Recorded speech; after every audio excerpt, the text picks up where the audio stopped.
Ayan po mga kapida, isang magandang oras po sa lahat at welcome po sa aking channel. Nako, eto nakakagulat po ito, mga kapida. Kahapon lang po, ibinalita po ni Senate President Tito Soto, na ito hong si Senator Loren Legarda mga kabida ay inalok pala, para maging Senate President, po. Okay? At ang nag-alok sa kanya, mula po sa minority block, mga kabida, para lang po umanib po doon sa kanilang hanay.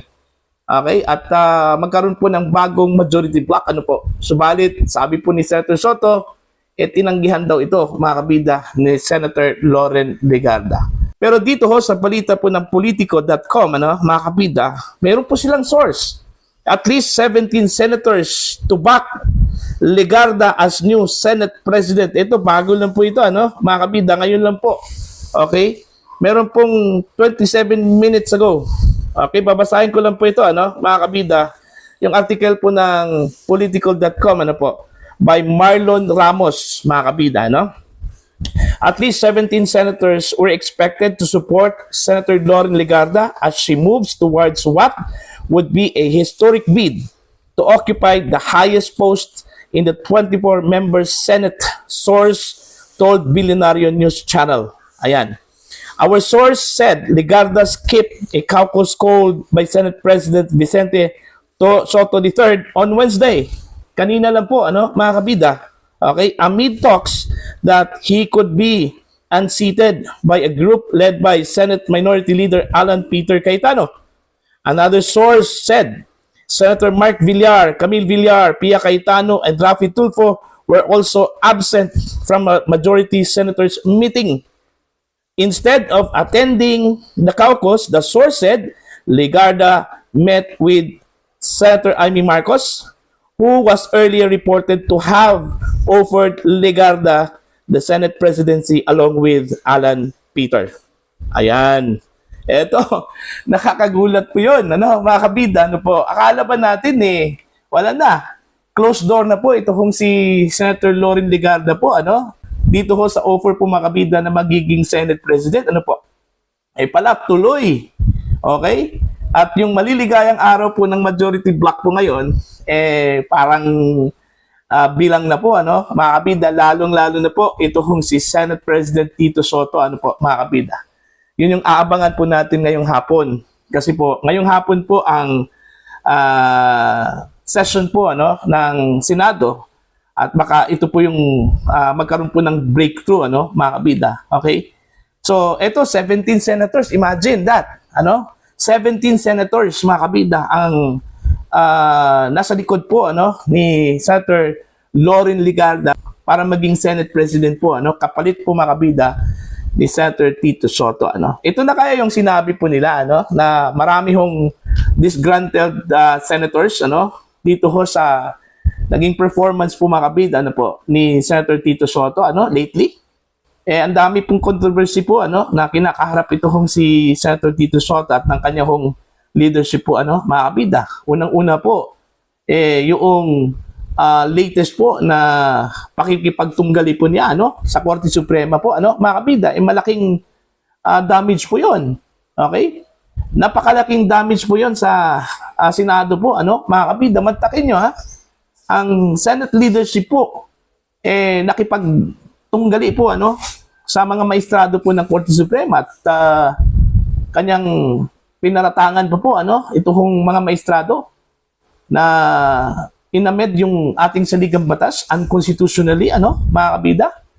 Plus, meron pa siyang paratang po na ito hong decision po ng SC, patungkol ho sa articles of impeachment laban ho kay Vice President Sara Duterte, misinterpreted daw, mga kabida. Parang mas magaling pa po siya. Parang mas magaling pa po siya, kaysa dito ho sa mga maestrado po ng Korte Suprema, po, mga kabida.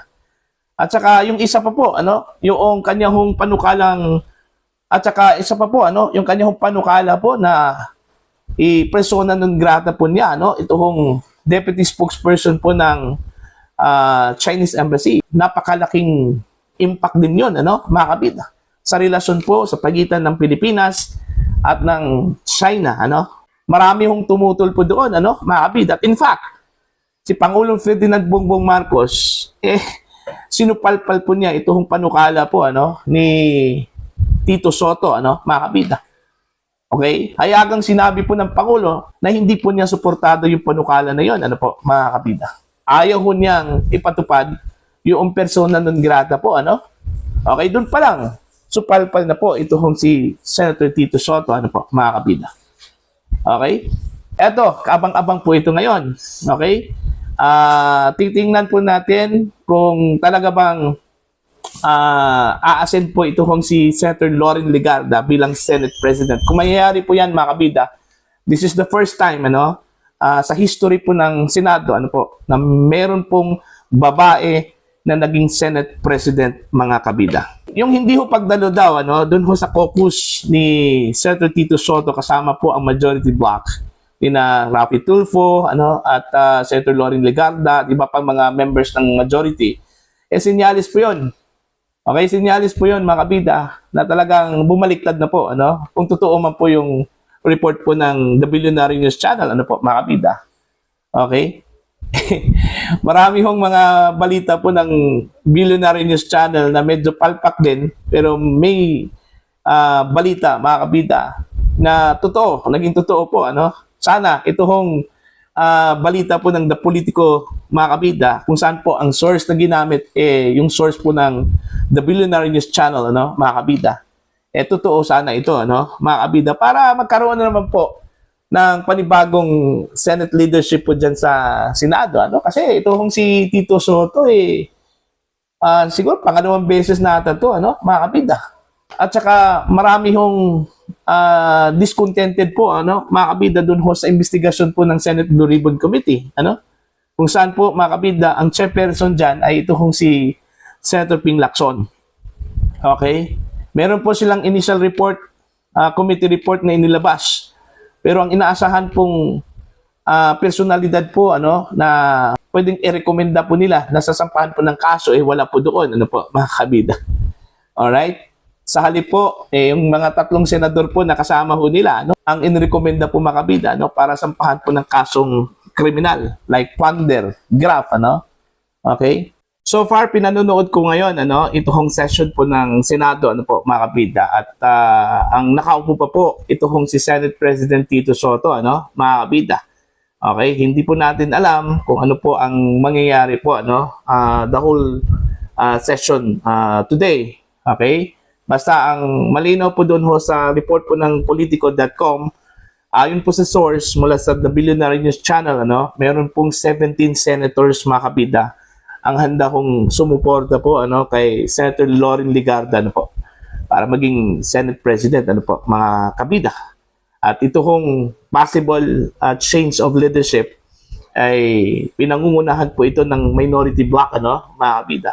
So since meron pong siyam na miyembro po ng minority bloc mga kabida, at meron lang pong 13 senador ang kailangan po para makuha po ito kong majority block po, mga kabida.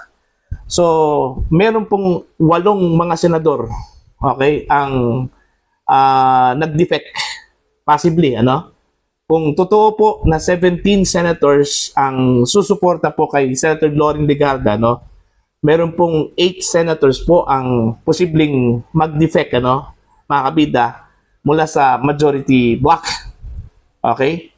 So, yun yung kaabang-abang po ngayon, mga kabida. Kung totoo man po ito kung balita po ng The Billionaire News Channel po, at Politico.com, na magkakaroon po ng change of leadership dyan po sa Senado. Hindi po natin alam kung ngayong araw ba to, mga kabida, bukas ba, o makalawa po, mga kabida. Basta yun lang yung aabangan po natin, mga kabida, yung possible na change of leadership, okay, dyan po sa Senado, mga kabida. Po?